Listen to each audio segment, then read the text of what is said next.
Assalamualaikum warahmatullahi wabarakatuh. Perkenalkan, nama saya Rifki Ariko dengan NIM 2106765, Prodi Pendidikan Teknik Mesin, Universitas Negeri Padang.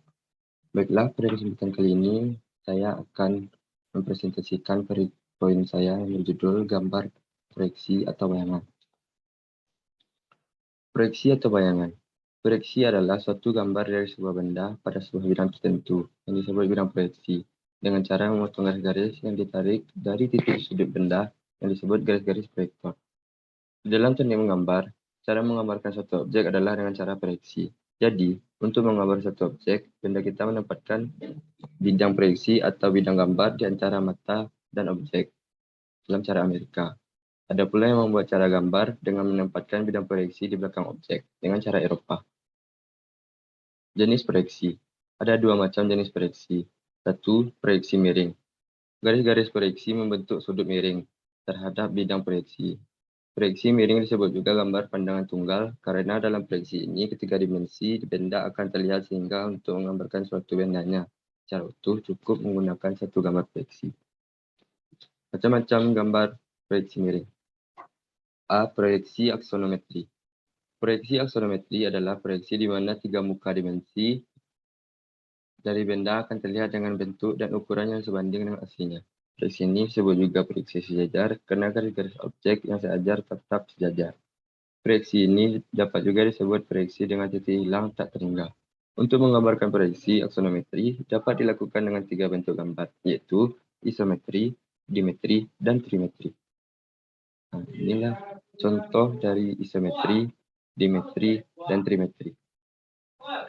B. Proyeksi tidak langsung atau oblique view. Proyeksi tidak langsung adalah cara menggambarkan pandangan tunggal di mana salah satu bidangnya diletakkan bidang proyeksi dan diproyeksikan secara ortogonal.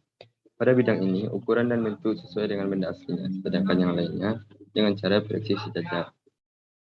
Jadi, dapat dikatakan proyeksi tidak langsung adalah proyeksi sejajar di mana bidang depannya dibuatkan frontal.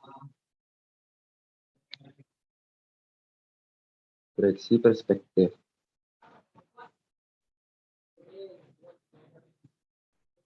Maaf kalau tulisannya tidak nampak.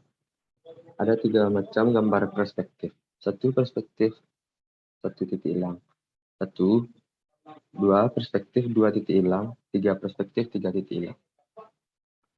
Proyeksi dengan titik lenyap atau hilang. Nah, inilah contoh dari proyeksinya.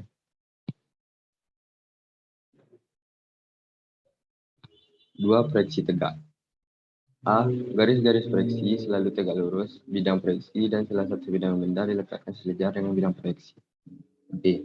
Hanya terlihat satu muka atau dua dimensi untuk setiap gambar proyeksi. C.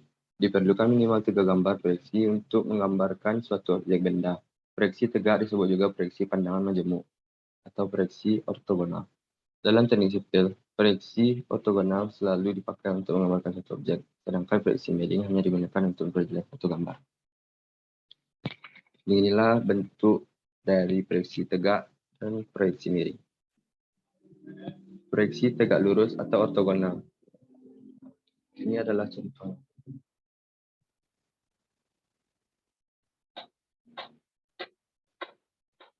Nah, contohnya seperti yang saya gambarkan. Di sini terdapat bayangan, dan bayangan sama tinggi dengan objek. Jadi sumber saya datang dengan tegak lurus terhadap objek.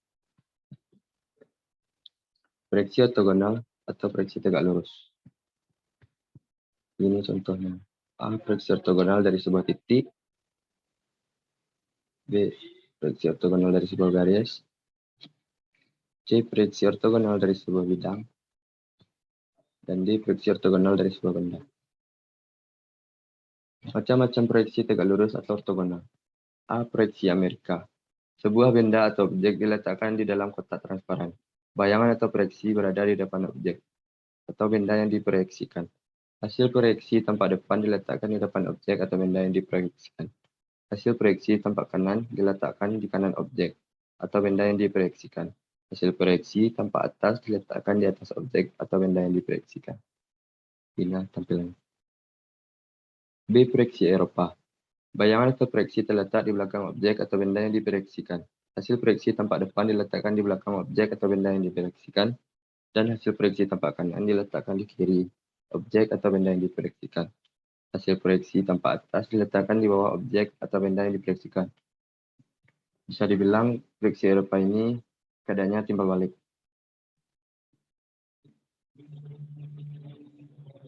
Letakkan penempatan gambar proyeksi.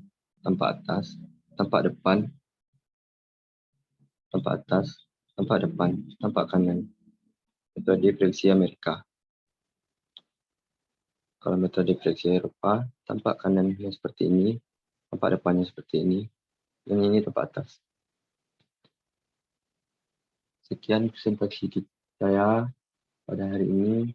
Maaf kalau banyak kekurangan atau kesalahan penempatan kata pada perkataan saya. Wabillahi taufiq wa hidayah. Wassalamualaikum warahmatullahi wabarakatuh.